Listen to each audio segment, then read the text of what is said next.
Great. Thank you for joining us today, everyone. We are excited to talk to you about InfoPath replacement. We've got a change of seasons going on right now, and it's a great time for a change of forms as well. Definitely an excellent time to go ahead and leave InfoPath forms behind. So we're here to help you with this today. But before we get started, just a little housekeeping. First of all, we would love to make this as interactive as possible. We don't want to just talk at you, so don't be shy. Go ahead and use that question box in the GoToWebinar panel. And yes, there will be a recording. There will. So you don't have to worry about taking notes. You can get all of this in the replay. We'll make sure to get that out to you as well. And today we're going to be focusing on a high-level discussion, but we're happy to schedule a one-on-one meeting with you and talk about what InfoPath replacement looks like for your specific organization. You know, each organization is different, and that's our specialty. Now, before we get started, I am going to introduce you to our president and CEO, Scott Restivo. But in order to have a more meaningful conversation today, we wanted to get started with a poll here. Now, first of all, wanted to find out, where are you with your InfoPath migration and replacement? Went ahead and just sent that poll out. So just let us know where you are with it so far. We've got people from all different, yep, I see the answers coming in, yep, from all different stages. And, you know, that's definitely understandable. I know there's a lot of components to this. So we just want to make sure that we're talking to you about where you are specifically. And then in just a moment here, we'll have another poll for you as well. Again, just want to make sure we're having a meaningful conversation today and see where most people are with this and how many forms you've got ahead of you.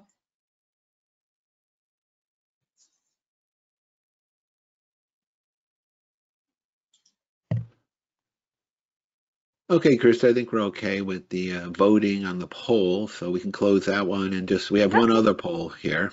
Great. Yeah, so here's our other one, which is, what is the scale of your InfoPath migration project? You want to go ahead and launch that, Krista? You got it. Great. This just gives us a good idea of how many, you know, what the extent of the project is, where people are at with it, and so we can gear the webinar more for the proper audience. And then we'll get going right into it. Sounds great.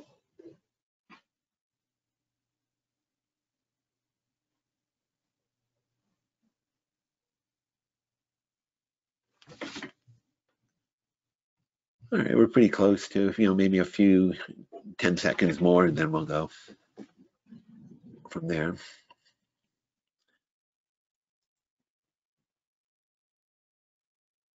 Okay, I think we're good there. We got a good result. Great. Okay, so as far as the poll goes, a lot of people are in the beginning stages. It seems the majority are in the, you know, collecting information, gathering, first getting going on it. And then most people are in the, you know, 10 to 50 range of forms. Some people have up to 100. Nobody was over 100, so that would be an awful lot of InfoPath forms if you had over 100 to do. But we have had projects like that. And by the way, I am Scott Restivo, that Krista introduced there. Now, Krista, are we back to the screen? Yes, I can see your screen. Software? Yes. Okay, yeah, brief thing about Crooked Software. If you don't know us already, we have been around since 1999. We've been building solutions on top of the Microsoft platform for that length of time, starting with Exchange public folders to all the various versions of SharePoint on premises, and now with Microsoft 365 and Office 365. They're changing the name from Office 365 to Microsoft 365, so we use those names interchangeably. And also Teams, Microsoft Teams, and everything they're doing with the latest and greatest in Microsoft. We're keeping on top of it. We have developed over the years what we call NITRO Studio. It's a forms and workflow solution. We'll be showing you some of that today. Very, very interesting and extensive platform for building solutions. In fact, a lot of the NITRO Studio components came from working with InfoPath migration projects and seeing what people needed when they were moving from InfoPath to a newer form solution, and we built what they needed into NITRO Studio, we've been doing the InfoPath replacement projects for probably over 5 years now, or maybe longer. I don't know, time flies, it seems. So we've been doing it a long time. We are a preferred partner of Microsoft, have been for many years, a certified California small business, and one of the GSA. If you're in the government, we work in the of course, we're working on premises, SharePoint on premises from 2013, 2016, 2019, SE edition, as they're calling it now. But in the Microsoft 365 world, we're in the commercial cloud, but also the GCC and the GCC High, which is quite something, because the GCC High is a very secure environment. So when we look at InfoPath replacement, what we're talking about here is used to be when, if, maybe. Now it's not when, it's now. It's not why, it's how. Because when we first started doing this, there was an element of trying to convince people that they had to move off of InfoPath, even though it had been deprecated by Microsoft. The people still had a question whether they should or not, or when, or it was kind of more casual approach. But now people are starting to realize that InfoPath is really outdated. So I used to show this slide when we first doing these webinars. You see, like 2018, I didn't even add up. We're 4 years past that. I think when I first made this slide, it was back in maybe 2019, 2018, 2019. But you can see here that InfoPath, I always find this kind of interesting, because InfoPath came out in 2003, like almost 20 years ago. And it was interesting that how the timeline, it was before the cloud services of Amazon and Azure, and before the iPhone even, when, Steve Jobs came out with the famous announcement there in the, around the 2006, 2007 timeframe. And then Microsoft realized, they threw in the towel at that point in 2013 and said, look, we just can't take this older technology that was relevant, 10 years earlier in 2003 and adapt it. So they came out with, when they came out with Office 365, kind of left people hanging a little bit, because it's like, well, there were SharePoint workflows, there was web parts and things like that, but there wasn't really a way to go from InfoPath to some new solution that Microsoft had. And nowadays, they kind of say Power Platform is in that realm, but it wasn't really built as an InfoPath replacement in the same way NITRO Studio was, more so in that respect. And Power Platform came from Dynamics, the Power Apps that came from other where it originated from, and they are kind of adapted it to an InfoPath. They kind of say it is, but there's reasons to consider alternatives to Power Platform. Power Platform has its uses, it's useful, but it's good to look at other options out there also and see what platforms such as NITRO Studio provide, which we built it more specifically for form solutions, workflow solutions on the Office 365 and commercial, as well as SharePoint on-premises worlds. So Microsoft ended development of InfoPath 2013, as I mentioned. So 4.5 years ago, they were talking about now's the time to think about migrating. So if it was time 4.5 years ago, it's certainly time now for sure. The main thing that I see, and we all see here at Crow Canyon, is that you're missing out on a lot of technologies if you're sticking with the InfoPath world. I mean, it wasn't mobile friendly, not compatible with the latest browsers, older technologies, no longer developed or supported much by Microsoft. Was extended support for InfoPath 2013 goes to 2016. That's very minimal support of any kind. It's time. I mean, it's over. InfoPath is over. There's no question about it. And if you're still using it, it's holding you back. Even if it wasn't being phased out, you'd want to get onto these new technologies: mobile, cloud, modern UI, engagement portals, chatbots, improved integration. And then when you do move from InfoPath to a solution like NITRO Studio Forms and Workflows, or whatever you go, you can implement mobile better, modern UI, more extensive and involved database integration, all the stuff that comes with the move to cloud and mobile. And as we, it's been pointed out to me in various times, because I'm a little bit of an older person, is that the younger generation is very tuned to the mobile and the cloud and instant data and all that. And InfoPath is not. InfoPath is kind of, a little bit of a dinosaur in that respect. And the younger generation, as they move into the workforce more and more, the millennials, the Gen Z people, they are born and bred with their smartphones, more or less. And so without, if you don't have the mobile capabilities and the cloud capabilities, your organization is really falling behind. Crow Canyon or Crow Canyon Software, with our NITRO Studio, we've been doing InfoPath for, like I say, over five or 6 years now, probably longer. It's time. Anyway, we have developed a whole years of experience, this package of tools that includes NITRO Studio. We have excellent support and experience and many resources to help you move there. And really, it's important for us to make sure that the people who are moving off of InfoPath are successful. So we're there. We're a small company. We can provide a lot of support and very responsive and active support scenario going on. Also, we have ebook on it that you can download, free download. And the other thing we pride ourselves on is we want to help you be successful. So we have training, we have workshops. James is on this call. He does workshops once or twice a month on NITRO. There's plenty of information out there. We come out with new features quite regularly to make it even more enhanced, the NITRO Studio. So why use it? Why use NITRO Studio? Well, it's a complete set of tools. It has forms, workflows, reporting, portals, printing, bots, the bots for Teams bots, Teams Engage bots. All that is included in the NITRO Studio. Relatively low cost, easy to use. We have extensive training resources. It's ideal for these kind of InfoPath replacement projects, not only for the tools that we have, but for all the expertise and support that goes behind it. And one thing is we run, as I said, in the on-premises, 2013, 16, 19 in SE, and Office 365 in the commercial, in the GCC and the GCC High.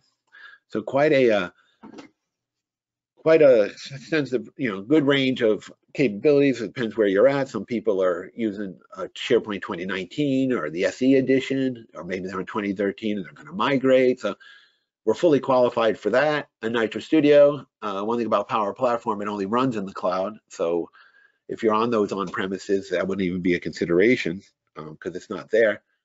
And then we run in the commercial, the GCC High. So what is NITRO Studio? Well, NITRO Studio is a collection of tools. We are in a SharePoint site. You get a SharePoint site collection, and then there's SharePoint sites. So basically, the way it goes about is pretty simple. You have a site, and you have site collection. You create sites, you create lists, and then you have your, that's very standard SharePoint stuff. And then you have your list with the various fields on it, and then you have this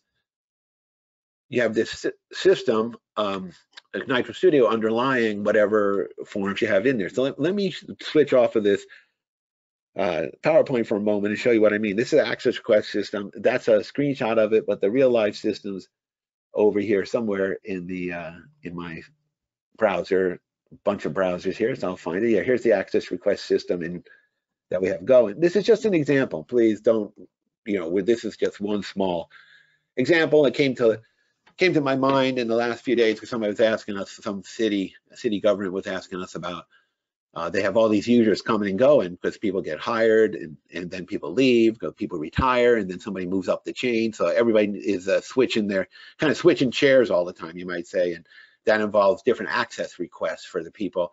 So it could be initial access, it could be access when they're moving from one position to another. So that's just one example of many things we can do with NITRO Studio. So what we have going on is an access request system, and underneath this is the NITRO Studio managing the form. So if I open up a request here in SharePoint, you can see that there's a form. It's not the standard SharePoint form at all. It's an access request form that's created in the NITRO Studio with various features on it. Now, this webinar, I got to be careful not to dig too deep into all the many ways you can do it, but then it becomes a NITRO like workshop in a way. But I just want to impress on people that there are many, many, many ways to make this form dynamic, interactive, engaging. It could be through the UI, it could be through functionality like dynamic forms, where you go back and forth, depending on whether you want to show different fields or not. You can pull information from AD, you can assign different tasks. I mean, it's all kinds of things you can do with this form, but it's built on our NITRO Studio. Here's this access request, which I just had the screenshot for it. And then if you click the forms item in our NITRO Studio, you're going to see the access request form come up.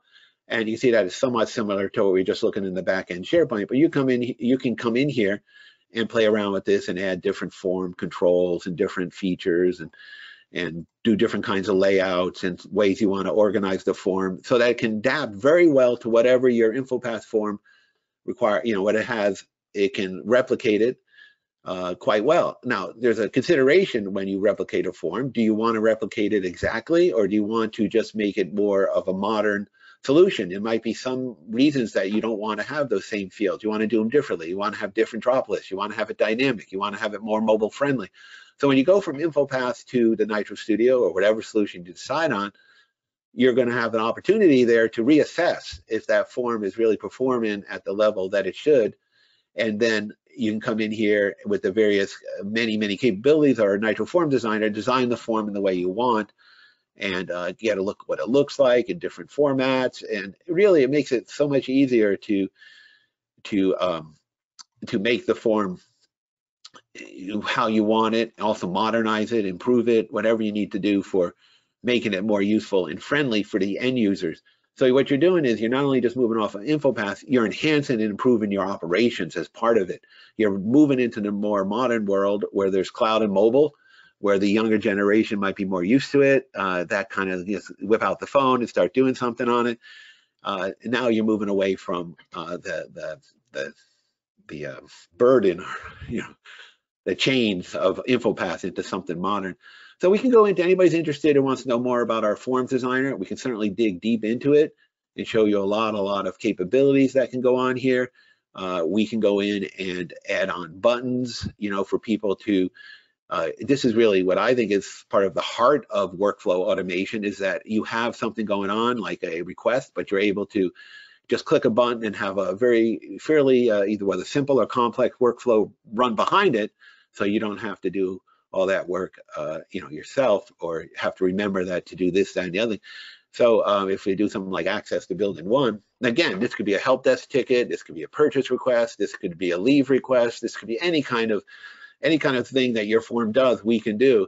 So now you sort of see the buttons here in real time, and if you want to escalate it, assign it, submit for approval, anything you want to do can be done through just clicking the button, and it'll go ahead and enact those capabilities through our workflow engine or our custom action engine, whichever one you want to utilize at that time. So for instance, if we look at custom actions, we can see that we created a bunch of these custom actions. Let's say, let's choose one here, like escalate. Where's escalate on here? Escalate. Let's say update due date of child tickets. Just, you have a subtask that you want to update see. So we have this workflow designer, visual workflow designer here. You come in and start creating workflows by adding different actions to it. You want to send an email, you want to invoke a web service, invoke a workflow, generate a document. I mean, so many things you can do here. We have a lot of fun with this. It's actually if you're in this kind of style of, kind of a developer style, citizen developer, it's actually a lot of fun to do this and make up these workflows like this. And we've done really interesting things with this as we get feedback from our customers. Again, we get feedback from our customers and we realize what's out there. We can do stuff like, we can put in a gateway and then branch off into different actions here. Then you want to go over here and invoke a web service, and maybe it's connected to a database and it's doing this, it's doing that, So at a decision point, you start, and maybe is the status active? Is the access request from this department or not? It goes in different directions depending what you want to do, and then you can build loops in too. So you get a loop control here going, which says go through this, like for instance, updating the child tickets, you might want to go through every ticket one by one and iterate through it. Anyway, that's where, I'll leave it at that, because otherwise it's going to get deep into this, and it's fascinating, it's interesting. I just want to give you a taste of it so that you can see that there's a incredible robustness behind the NITRO Studio. We only looked at two aspects of it. There's the forms and the custom actions. There's also our workflows, which run automatically.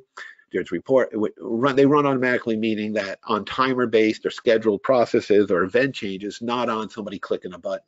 So custom actions run when somebody clicks a button and it actively instantiates, actively kicks off the process. Workflows run by, like, say, the due date's coming up and it's 1 week away, right? All right, 1 day ahead, you want to send a notification to warn somebody that there's a due date. That applies a lot to our contract management or help desk tickets or things like that. And then you end up having this automated email go out, or we can also do text. We can do a Teams message. And then that would alert the person that, say, the due date or expiration date or something was not attended to.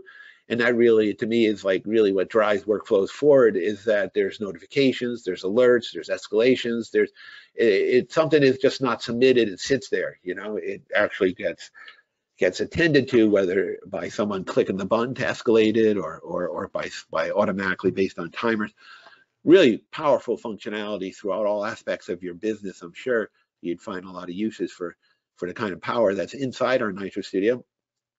So I want to go back to what we were talking about InfoPath replacement. A little segue into NITRO Studio so we can get a taste of what that's all about. And let me get the PowerPoint back up. Where were we? We were right on this one. And we were talking about the NITRO Studio. Yeah, you just saw it in live. This is just a screenshot of it. Now we're going to go to, you saw the forms designer. I showed you some of what could be done there. The forms they're dynamic, responsive. We have form templates. We can link items together. We can repeat rows, custom actions, portals, database integration, and even e-signatures. A lot of, I mean, anything you need in a form, we pretty much have it there. If there's something, I mean, we always like to be challenged that, oh, our form does this. Can you do that? We're pretty sure it has it, but we always are open for you know, more and more people to give us challenges as to what we can do. I don't know, I find it fun and interesting. So what can I say? It's this type of person I am. So then we talked about the workflow designer. Here's an example of a schematic of this workflow designer. And when you save this and publish it, it will set up all the back-end stuff so that when the workflow starts, it then has this, like for this one, for example, has a gateway where it decides, is it a marketing project or a non-marketing? If it's a non-marketing, go over here. If it's a marketing project, over here. Then there's another decision. Is it a trade show or not a trade show? I mean, these are just things we made up in order to show that the flow. And now the other thing we have here, and we've got to put this into some of our schematics when we do these webinars, is our loop control, which could iterate through child items or even any items in another list and then take action on them. We've been using it, for instance, if you have a list of barcodes in our asset management program, you blip, blip, blip, blip, blip, you get the barcodes, it'll iterate through that list and then take some action based on the asset. It'll look up the asset by the barcode. It will then go update the status of that asset, or if the asset doesn't exist, it could create the asset based on a certain template. All kinds of cool stuff like that. Or you could use it for iterating through a list to say you have a purchase request and you have purchase items on it, maybe a list of items you could iterate through, and if the item's been delivered, do something. If the item's not been delivered, do something else. So there's all kinds of ways of using our workflow designer to really drive forward efficiency and productivity at your organization. I mean, already I can see we're like way beyond InfoPath at this point. I mean, InfoPath, just leave it in the dust and move on. That's all I can say. You're missing out on a lot of stuff if you're not. So the workflows and custom actions, you know, we got all the power in there. Now, I've been talking about all this great stuff, but how, again, the question is how? How do you get from there to there? So let's go back here and try and address that question a little. We're not at the end of this. How did I get to the end of the slides already? Okay. Now to talk off the cuff then on this, because it's not on the slide. So let me just talk about this. If you have your InfoPath forms, how do you know what forms you have, right? And how do you start to build a catalog of them so that you can know to go from this form to that form? Well, there's various ways that you can take, you can do an analysis of the existing SharePoint InfoPath form library. You have an InfoPath form library of some kind, or something. If you just have one or two, it's no big deal. You can probably do it with a spreadsheet or something, but you want to know what forms you have to convert, right? So the thing to do is, how do you get that information out? Well, we have PowerShell scripts. There's also another people we well know, this Rencor, and they have this discovery tool where you can discover your organization InfoPath forms if you want to use their tool. I don't know the cost on it off the top of my head, but you know, they discover your InfoPath forms. Discovering is your first step towards moving to a modern alternative, like, oops, they put Power Apps. They should have put NITRO Studio there, sorry. It's a joke. But anyways, modern alternatives like Power Apps or other third-party tools like NITRO Studio. Anyway, that's one way to do it. Another way to do it is use a PowerShell script. We've done that with numerous people, and you get basically a spreadsheet. Then we take that spreadsheet, import it into our InfoPath replacement manager tool right here. which is really, you know, I don't want to oversell it. It's really just a way of managing the project of it. It isn't going to do anything like actually migrate forms or anything, but it's going to help you manage the project. So in this case, we had this customer had, I don't know how many forms, like a lot, like well over 50. And so we imported that spreadsheet we got from the PowerShell, you know, running the PowerShell tool to find out what InfoPath forms they had. And we put it into this thing we call the InfoPath Replacement Manager that's built on our NITRO Studio. And then what happens is there is each form. They can look at each form and say, consider, do we want to migrate this or not? Is it even being used? When was the last time it was used? You get that information from InfoPath Library when you do that PowerShell consideration, or you might just know it off the cuff, like, no one's ever used this one. So why replicate it, right? Then if it is going to be replicated, or you know, reproduced in a whether Power Apps, NITRO Studio, or some other tool, how should it be different? What other things can be done? Can we revise the layout of the form? Can we make it easier for people to use? Can we adapt it more to mobile and cloud environment here or not? Those are interesting considerations to do, because you don't want to just take it from, you know, A to B. It's like, I don't know if this quite applies, but I was talking earlier to one of our people, and I said, well, it's like you have you have an old house and you have a couch in it, and you move into a new house. The couch might not necessarily fit in, you know, to the new decor or something like that. So it's probably not the greatest example. What came to mind is that, you know, you don't necessarily want to move it over carte blanche from one to the other. You know, you want to consider, now that we have an opportunity to possibly to improve or you know, transform this process in some ways that weren't possible with the older technologies of InfoPath. So there are some cases, we run into this a lot in government, where the form is prescribed form. It has to look this way. I mean, the fields have to be there, they have to be named that, and there's very little variation that can be implemented in without going through a very onerous process of conversion and going to committees and approvals and retraining users. So we understand there's some of that involved too. But anyways, with our project manager, you got details of the project, who's managing it, what department is for, what the status. You got InfoPath form details, which you get from that export from PowerShell, and it tells you the form name, used by, then you can put all whatever information you want in here about where it came from. I think one cool thing is you look at the images of the existing InfoPath form, and then, you know, here's what it used to look like. And then you can see what a new NITRO form could look like, you know, so people, as they go through the process, can, you know, make comments if that's what they want it to do or not, whether they want that form to look that way or there's other features or capabilities they should do. And you can always put related items, like this is just part of our project management in general, milestones, pending. You probably don't need to go all that level. In fact, I don't even know if you have less than 10 forms, you probably only need to go to this level. But the point is that, you know, you want to keep organized. You want to keep it organized. You want to look at each form that you have and decide what is essentially, I mean, not to be too, you know, what's the minimal effort you can to get it done, right? I mean, how quickly and how little effort is needed to get it. You don't want to overdo it. You don't want to make it more elaborate than it has to be, because you probably have a lot of forms to do and they have to get over there. And so why you know, spend so much time on each form? You just want to do it in efficient, I guess the word is efficiently, migrate over. And that's what a tool like this certainly helps you do, because you keep track of all of them, what the status is, who's working on it, what the old form looked like, what the new form looked like, and maybe you have to justify why there's any changes that you have to make in the form, and that gets all recorded and justified on that. Now, that's one way we can go about it.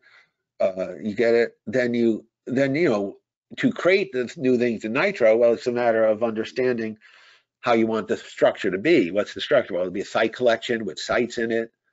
There's going to be lists in that site. The lists are going to have certain fields on it, and then the form could go in there and create it. Like, for instance, if I was in the NITRO Studio again here, you know, the little fun thing we're doing here with access requests. Here we go. And I said, okay, I just got to create columns. I got to create a whole bunch of, you know, columns to make this form like the InfoPath. It's an InfoPath form. You look at it and you say, okay, I got to create a single line of text with this name. You know, this is, you got to be a little bit familiar with SharePoint to do it, but that's what you do. And then you could create it, add it on to the form quite easily. Just by once you create a field, you can just drag it right over and pop it in wherever you want. And then you're creating your form like that, and it's building the list and the form at the same time. Pretty cool. And then if you want to go add a button here to it to do some workflow, you can go here and just create a new button under the actions, put in a new custom action at the top, and then define what that action is over here.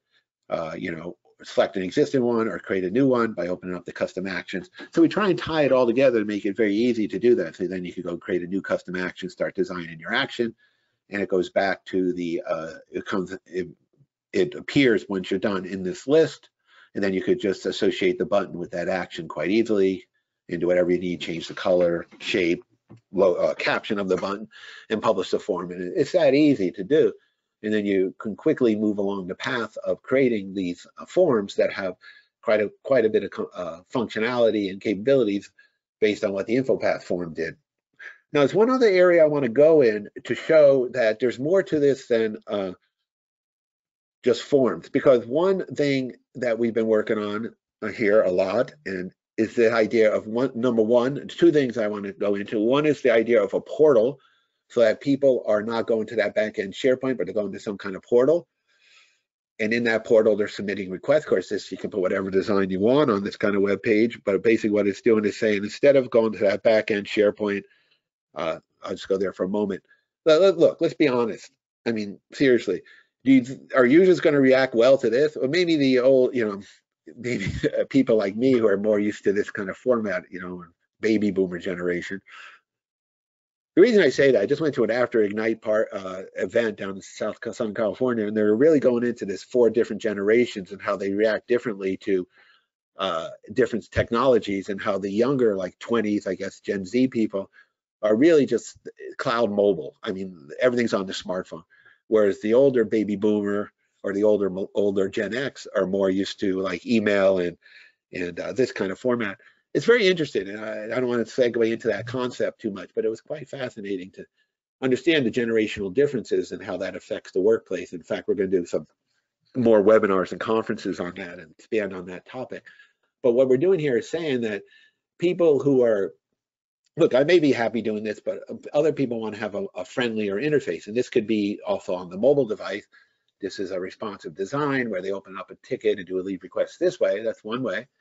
See, we want to make it so NITRO Studio is adaptable to your workforce, and going forward where Microsoft's going with its technologies also, and it is definitely moving in that direction. So the leave request comes up, and they can fill out this nice kind of friendlier looking form and do it that way. But there's another level too that you can go to that's even more exciting and interesting. We have developed what we call the NITRO bot inside of Teams, NITRO Engage bot, NITRO Engage we call it. And someone here can create new requests of all kinds. So let me show you this so that we give you a little information about this. We call it, all right, people think this is, it's a term I came up with called, I don't call them bots because bots think of robots and this whole kind of automated Q&A thing and magic metaverse stuff. I call them automatic engagement facilitators. Everybody's like, what the heck's an automatic engagement facilitator? But it was like, I don't know. I come up with these terms like that sometimes, and people wonder why I do, but I do, and it's fun. I like words, automatic engagement facilitator. So we compromised and called it the NITRO Engage.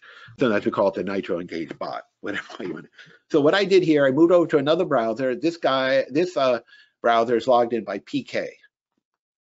His name's Pavan Kumar, just a user we have. It's actually a real person, but it's a user we have in our system, in our demo system, to show like different permission and things. So what we're having here is a NITRO Engage bot. Now, or the automatic engagement facilitator, right? So you can have a mobile device, and I wish, in fact, James, we're gonna have to get a mobile emulator for these webinars to show it more, because it really was more convincing than when I just shrink the screen to show it what it really does look good on a mobile device. That's all I can say. And this is Teams. So Teams has the mobile app, it has the desktop, and it has, I guess, a laptop version too. So you can be, you just bring up your Teams app. I got it right here on my phone, but you can't see it because it's in my hand. Anyway, you can see the desktop screen here. And it pretty much looks the same on the mobile phone, as you can imagine. So the person wants to do something like make a new request. This guy, Pavan, It wants a new, it wants to buy something, right? So he just does a new purchase. And the NITRO Engage facilitator, okay, we'll call it NITRO Engage bot in Teams, brings up a form. Now you see where I'm going with this. I hope I'm not like overwhelmed or like going too fast. We kind of went from InfoPath to forms in NITRO Studio, forms that run inside of SharePoint, to briefly to this portal idea where they run inside a nice like kind of user-friendly portal. And now we're inside of a Teams. And after going through that, going to those events, which by the way we sponsored down in Irvine and San Diego and hosted for these MVPs to give their talk. We do have recordings of those available too. If anybody's interested, let us know. Anyway, what they were talking about is how Microsoft is like Teams, Viva, a little bit of Viva. Don't even mention SharePoint anymore. And I said, hey, I asked one of the guys, I said, what about SharePoint? I was like, oh yeah, SharePoint's the back end, of course, right? I mean, it's like obvious, is what they're saying, but Teams is the front end. So here we go, we're making a purchase, right? So we're gonna buy something, let's say new laserjet printer. And if I don't spell things right, excuse me, I don't know. New laserjet printer, it's a hardware, normal priority, it's a purchase catalog, we have a printer right here, and department is IT, and I don't know, reason, need a new one, I don't know, I put a reason. So then you go here and then you can submit it. So now the person is doing this all through Teams, and it's gonna do some kind of workflow behind it that's running the NITRO workflows. The NITRO workflows, NITRO Studio is turning this app into a business process automation app, not a Q&A maker kind of app where you just ask a question and get a response, like FAQ, a fancy way of doing FAQs. This is actually a business process automation bot, and it's really pretty cool. So because he submitted this, and it didn't need approval because it's below the threshold of $500 for approval, which was set up in the back-end system. He's able to make this request, and then it goes into the purchase request right here. If I refresh this screen, you can see new laserjet just showed up in the back-end SharePoint. Okay, slow down, Scott, and explain it in a little detail. We had the NITRO Engage bot running in Teams. Everybody can do whatever they need to do inside of Teams. They can, make the request, view their request, approve the request, but still it's going to the back-end SharePoint because it has to go somewhere for a data repository, right? A list of some kind. So it goes back here to this data repository, and here's where the functionality is happening, because this purchase request system is running on NITRO Studio, and the Teams reacts with the NITRO workflows, reacts with the NITRO form. So I want to open this up, it's going to open it up in a NITRO form in the back end. So the person who maybe an administrator wants to do stuff, again, you can launch a custom action, or she, launch a custom action, add more items, whatever needs to be done if they want to interact with the purchase request from that perspective. But we also give them the option to interact with it from the perspective of Teams, so that the end users don't have to go to the back end, but still the functionality and the usability of the application is happening on the back end, and all the setup of what approval levels there are, and when you turn a purchase request into a purchase order, and how you deal with the delivery of it and notifying people. So it's quite interesting. Well, let's do another purchase. Or first of all, let's do this. Let's view my purchase request. Again, you can create the bot in a way, NITRO Engage bot, to have different commands. You can have misspellings in there. You can have different, when the person types in the command, it could be, you decide what is going to be what it brings up. But see, we have a new laserjet printer. You can open it up, take a look, and see that it was approved. Approval's not required, so it's approved, by default. And then if you want to open that up, he can, and see that form that I was looking in the back end, or add a comment to it. Now, if the person wants to do a different purchase that requires an approval, because it's a higher amount of money, we do a new purchase, and now he's going to buy a Dell Vostro. Okay, here we go. It's going to be a Dell Vostro. He wants. It doesn't matter. It could be any kind of thing at all. It could be like a new desk. It could be, whatever. And the type of purchase is going to be purchase hardware, normal. It's going to pick it from there. These things are set up on the back end, like what's your purchase catalog, the different types. Once you set it up, though, it's easy as anything to Old one fell off the desk. I don't know. I'm just making stuff up, you know, whatever. And crashed. How's that for a PC crashing? Literally crashed. It literally crashed. The PC crashed. It fell off the desk and crashed. Yeah, anyway, I don't know if anyone thinks that's funny. But anyway, here we go with NITRO. Now this one is above the limit that we set in the purchase request program. And the bot, because of our NITRO workflows are so smart, they're so smart that they can decide that now James, you there, James? James. I'm here. Yes. Yeah. Hi. Did you get a notice in your teams that you have to, that this guy Pavan wants a new Del Vostro? Yeah, I sure did. Okay. I see it there. You want to see it? You want to show your screen and prove? Sure. Yeah. You ready for that? Okay. I'm not for making this stuff up, you know, right? Okay, I'll make you presenter briefly, all right? All right, I'm gonna make myself presenter. Okay, make sure I show the right one. Yeah. Okay, showing that, seeing the teams? Yeah, there it is. Del Vostro. Yeah, here we go. It came in at 2:42 p.m., so it just came in.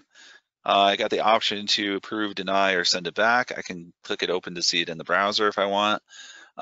So this is all doable. And of course, that's also doable from a mobile device as well, as we've been saying. So you can see this in mobile. You can even approve, deny it right from SharePoint, or you can do it right from within the Teams Engage, NITRO Engage app. So easily accessible. Get that notification. It's gonna be right in front of you. You can approve it. I'm gonna go ahead and mark approve. Make a comment. Sorry to hear about that. Of course, you can get a new computer. You know, say whatever you want to say and click approve. Now just get confirmation that it was approved, and that's going to go back to the Pavan account. And if you want to share your screen, we can see the response over there. Back to presenter. Presenter, show my screen. What screen am I showing? I hope it's the right one. Yeah, you got the desktop, the purchase request. Okay, good. Good. I had two monitors, could show either one. Anyway, so here we are. What Teams came back. This should come back and tell me it was approved. So I don't know, maybe it is, but let's look here. It maybe takes a moment, but here is the system right here saying Del Vostro approved. Should be, old one fell off. It should have came in here and been approved, James. Maybe it's just taking a moment to happen. It does sometimes take a moment to go through. It's fairly instantaneous, but it does take a moment sometimes. Yeah, it's instantaneous after 2 or 3 minutes, right? Exactly. Well, we'll wait for that. But meanwhile, I want to show that you can do other things like vacation request, same kind of idea. That, you know, you're creating these forms right there. You're creating these forms inside a team. So the person wants to take, say, October 31st off, and the requester this. He wants to earn leave, but again, these are set up in the back end system. It'll start and end on October 31st, Halloween. And it's happy Halloween, right? Happy Halloween.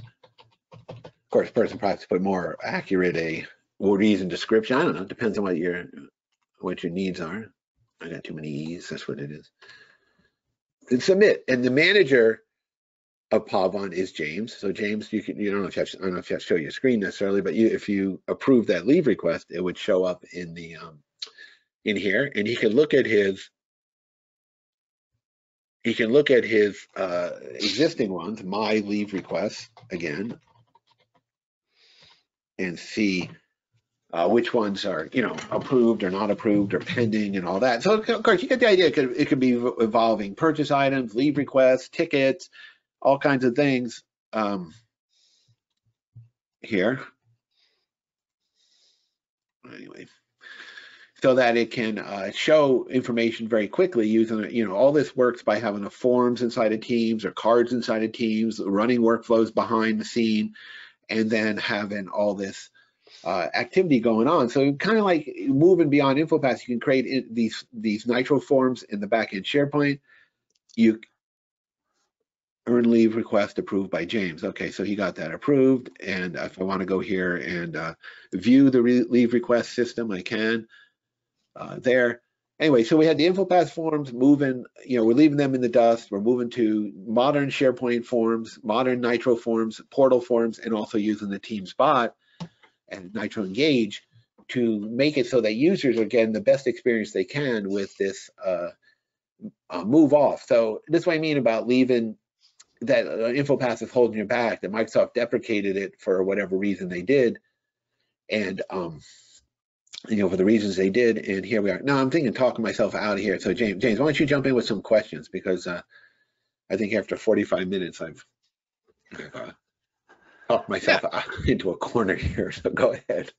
Yeah. I mean, I think you showed a lot of flexibility of the form tool itself, right? As far as how that can be laid out in different ways. You show how you can put in tables on the form and kind of make things laid out exactly the way you want them. You showed that, right? Yeah, we have a form designer, but basically it's like this. Anybody wants to challenge us, not challenge, but work with us. We consider it kind of fun to say, can we make the form look like you need it to look like? And we have amazing numbers of capabilities with the tables, with forms and layout. I mean, I could go into that more. If anyone's interested, we could go through a whole, in fact, you would be good at that, James, because you go all those workshops to do a one-on-one with someone, or it's a group of people if at that company to show what we can do with the forms designer. We have that form showcase that sets some level of what we can do with the forms. So right, yeah. So there's a lot there. We did have a question come in about is there an automated way to convert an InfoPath form? Oh, there is no. Well, okay. Here's the story with that. We've worked with it's been a perennial question on, can you just click a button and have it convert over, and there's been no good solution that's we found that came out of that, because first of all, there's a few considerations. One, do you necessarily want the old form to look like the new form to look like the old form? There may be other functionality to consider. It may not be the best approach just to put the old couch in the new house. There may be other things you want to do with that form, more dynamic things, laying out the tables differently. So that's one consideration. The other consideration is that when tools have attempted, we saw some tools attempting that, they came out kind of okay. I mean, kind of like they still needed a lot of work, to get to the, and it turned out to be easier just with the simplicity of the NITRO Studio form designer, to just simply recreate the form in NITRO just by saying, okay, it needs this field, this field, this field, it does this, this, and this, and to convert the workflows over, to convert, it became, it became like easier just to not go through a conversion process that was inefficient and clunky and came out with, turning out to you need almost more work to fix the thing that was brought over. I mean, like you bring the old couch in, maybe you got to cut off the legs, you got to reupholster it, you have to do this, that, and the other thing. Maybe it's just easier to buy a new couch. I mean, it kind of came like that. I don't know if that's still probably not a good analogy, but I'm trying to get the point across that you start fresh and new with a new NITRO form. And then again, like I'm showing with this bot, maybe you don't even need to have that kind of form. You can just use a portal form or use the NITRO Engage bot to do the same functionality. So it's a lot of things to consider. I know it sounds like, oh, let's just magically go and push the button, have everything go from here to there. And we haven't found that a really good way to approach the whole problem in the first place, Right, but I think you made a good point. Like the NITRO form tool itself is very easy to configure, very easy to use once you kind of spend a little time learning it. Of course, there's a learning curve with pretty much, as with anything, but it's a pretty short one with the NITRO form specifically to get from point A to point B. And that's one thing we hear from our customers who use Power Apps as an option, is that NITRO forms is a lot easier to get up and running with it in a quicker way. So we had a couple more questions about, and I think I can take some about the workflows, and is there more advanced workflow possibilities with not expiring, running on an item more than one time? Yeah, absolutely. So workflows in NITRO have a couple different elements. There's the workflows that are run kind of passively when an item's created, when an item is updated, and that can run anytime an item is updated, right? So it doesn't just happen just once, it can happen anytime you make an update to the item, every time you change a status in an access request, for instance. It can run a workflow, and that could be sending a notification, creating a task, and that's going to happen on that same item every time you change that status. So that's no problem. But we also have workflows that run, we call them custom actions, that kind of run on demand when you click a button in the form or on the display form or within the context of the form itself, or as a submit action, part of a submit action. You can run a custom action workflow that is done right at that right at that time. And again, you can run that on multiple items at one time. You can also run it on the same item multiple times.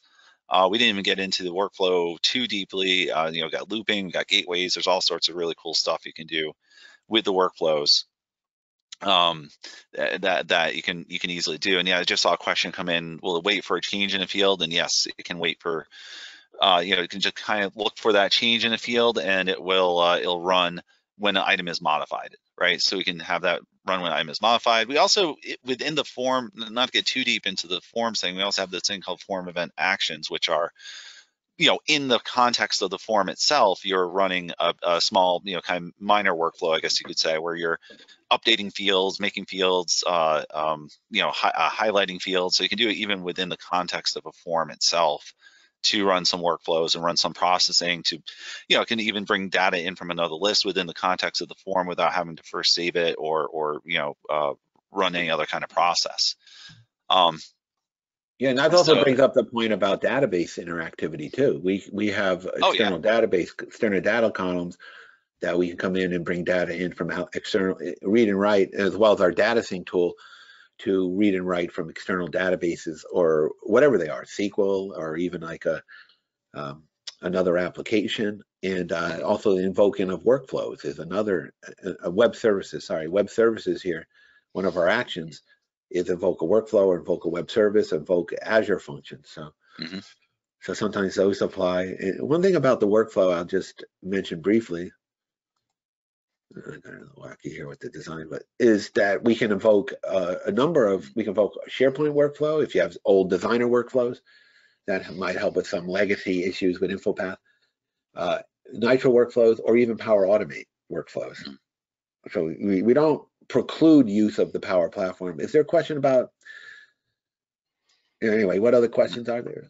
There's a number of good questions coming in. So we had another question about, kind of staying the topic of the workflows, and there's another great question I want to get to that it's a little bit outside this topic, but with regards to accessing the bot commands, but I'll talk about that in just a moment. So stay tuned, I'll get that answer to you. But the question is, if the problem we have with the Power Automate is that we have a workflow run an update, we have to make sure that we don't re-trigger the workflow. Well, that's one thing we maybe didn't mention in the workflow piece of it, is that you can conditionally run the workflows in the sense that you can have a condition around it to say only when, so going back to my example of having that workflow run every time a status is changed in access requests. Well, actually with conditions, you can set it so only runs when the status is changed to a particular value. So you choose, but probably with request status, I think is the field, equal, and then you can do equal, and then it's after change, a colon. Yeah. And if you want to do it for any change, you do a square bracket and any. And if you want to do it for a specific value, you can just write in that specific value. So run this only when the request status is changed to closed or to assigned or to in progress, or whatever your status might be. So now you can set that condition around it so that your workflow doesn't, or even custom action doesn't run unless you're meeting that condition of request status equal and close after the change. So the other thing too is that you can permission those, and kind of leading into the discussion about the bot commands, you can permission a lot of things in our tool in different ways. We leverage both SharePoint groups and Active Directory groups to condition, as part of a condition to say whether a person has the rights or access to run a particular workflow or run a particular command. But mostly the custom actions actually. So you have a condition on there to say, only this people in this AD group can run this particular custom action, and everyone else is going to get an error message if they try to run it. just talking even about the the bot button can commands. show or not. You can even have the button show or not show, or any field show or not show, depending on permissions like that too. Exactly, and kind of leading into the bot commands, the same idea. We have that same structure around there where you can define which 80 groups are seeing those bot commands. So you could have a whole list of NITRO Engage commands for your IT team and a whole list of NITRO Engage commands for your HR team, and those never the twain shall meet, right? Unless someone exists in both those 80 groups, which is fine. So you could have, if someone's in the IT AD group and someone's in the HR AD group, yeah, they'll see all those commands, but you can also, everyone who's only in the HR group will only see those commands. See, We have that there, allowed AD groups right there. And also whether it shows up. In fact, something we didn't talk about, the bot can show up in the Teams channels too, not just in the Engage app itself. It can show up in the channels. So I mean, this is a little getting into the weeds of underneath, but it's these are all things we've thought about and put into place. Yeah. So far, anyway. That's where I thrive. I like getting into the weeds and stuff.